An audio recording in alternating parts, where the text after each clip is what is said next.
Spring has sprung. That means Easter is right around the corner. And our Fun Money mom blogger Lisa Driscoll is back with some gorgeous Easter egg decorating ideas for your spring table. And we assure you some of them are easy to do because we are not craft talented here. So we're always telling her, please make us one that's simple so we can do it.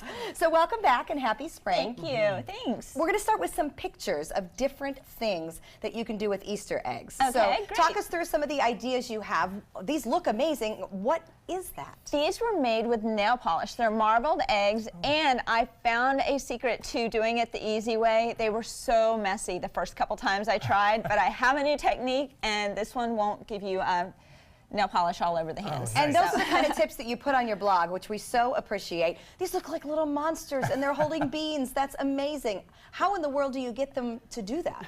Well, it takes me so long to hollow out the eggs, and I had one craft in mind, and it turned out to be a big disaster. So I had these eggs that had holes in them, and I'm like, I'm not throwing these away. I worked too hard to hollow them out, and I took a look at them, and I thought, oh, they look like little monsters. So you can use your mistakes and make something good out of them. That's right. right. Okay, tell us about the surface of this. And these are mosaic eggs, and these are also great if you break your eggs.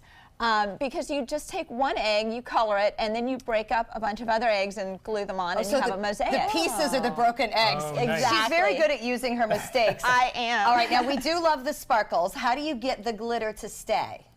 The glitter on the polka dot ones, I just take a little paintbrush that is, it's a foam brush that's shaped like a circle, and you just dip it in Mod Podge, which is my go-to. Right? Yes. And then do you roll it or sprinkle? No, I just make little dots all over, and I sprinkle it over. Sprinkle the glitter over. These Okay. are beautiful. And we're going to work on making these. Tell us about the theme behind these kind of bejeweled eggs. Well, I started off just making blinged out eggs because I love anything with sparkle. And my daughter took one look at the blue one and she said, Mommy, that looks like a Cinderella egg. And that was all I needed to hear. So now I have Snow White, Belle, Aurora, Rapunzel, and Tiana. This is brilliant. I love this. Okay, and that one's really neat. What is that that's attached to those eggs? Now, this one's super easy, and it's great for the kids. It's just an egg covered in Mod Podge with tissue paper, like the kind of tissue paper you use for wrapping gifts. You just stick it on? You just stick it right on. You can tear it. I cut some strips. I cut some squares. You can do it however you want. Kathy, that would work for your younger kids. That's what I was just thinking. That seems like a less dye, messy kind of. I might pick one of these. That's a good point, Lisa, because I try to be a fun uncle, and the last thing I want to do is pick a craft that's going to be so difficult to do that we're not going to be able to finish it for the kids. Right. And Don't do the nail polish. Or for 10 years, you're like, that's the spot where the Easter egg dye went. I do have a question about blowing out the eggs, because I know that's very intimidating. All the eggs that we're working with, you did blow out. Do I have to?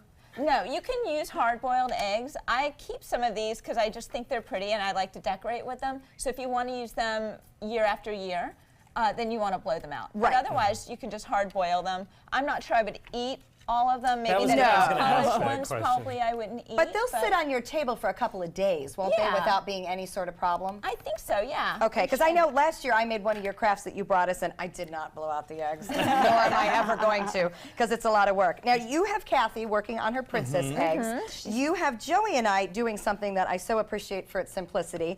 Tell us about these different products we're using.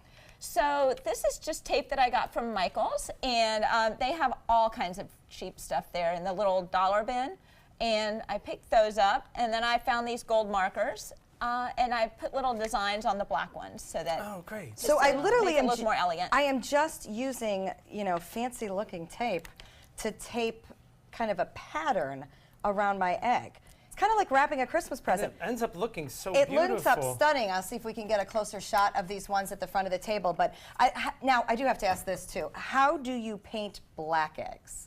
Because Joey's looks, you actually use paint? I use black acrylic paint, and then these I painted Mod Podge over the paint to give it kind of a shiny look. Oh, that makes sense. You can see the difference. So Mod Podge is one of your go-tos. Oh my gosh, yeah, I have a big container of Mod Podge. Now, Lisa, you did mention, these are gorgeous. Now, you did mention for the nail polish ones that you came up with a hack to make it a little bit easier. Tell us what you came up with. So it's on the blog. I started off just doing it the regular way and using my fingers, and I went through so much nail polish remover. It was gross and messy. Gross.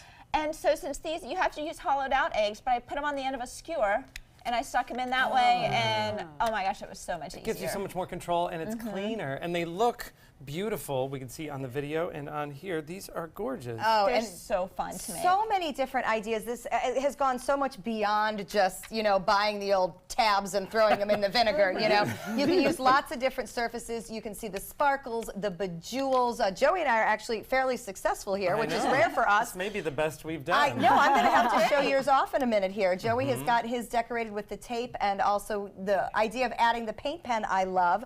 But to make an egg tree is something else that is beyond creative. Now you have hollowed these out, but put some little that's so spring buds in cute. them. An amazing centerpiece. Did you hot glue gun those together? Is that what you used? I did. I used a hot glue gun, and because last year I had a broken egg and I turned it into a small little vase with 3, but I always have to outdo myself. So for a few days when I made eggs, I just cut off the top of the egg. Right. And, This is they turned amazing. into Lisa that. has so many amazing ideas that are so doable and all incredibly budget friendly. Definitely go to her blog. You can find it online. She is the funmoneymom.com. Thanks for the great ideas. Thank you. Coming up next, the world's youngest professional magician is here. You're going to get a performance.